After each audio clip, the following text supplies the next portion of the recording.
Dikabarkan ada seorang mantan artis yang sering tampil pada drama kolosal ditangkap polisi. Si artis tersebut ditangkap oleh petugas Polres Metro Jakarta Selatan karena diduga terlibat dalam kasus peredaran uang palsu. Kasus ini terungkap setelah pelaku berulang kali mencoba melakukan transaksi menggunakan uang palsu di sebuah pusat perbelanjaan di kawasan Jakarta Selatan.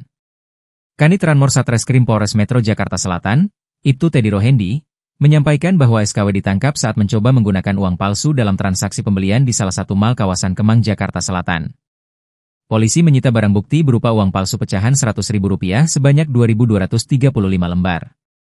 Total nominal uang palsu yang ditemukan mencapai Rp223 juta. Sekar Arumidara dikenal publik sebagai mantan artis sinetron kolosal, meski namanya tidak tercantum dalam daftar pemeran sinetron, Angling Dharma, di Wikipedia. Ia juga pernah tampil sebagai presenter program, Pendekar, di Trans 7 pada tahun 2011.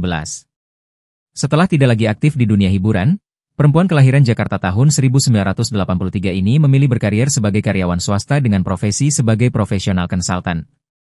Sekar juga sempat maju sebagai calon legislatif pada pemilu 2014, namun gagal terpilih.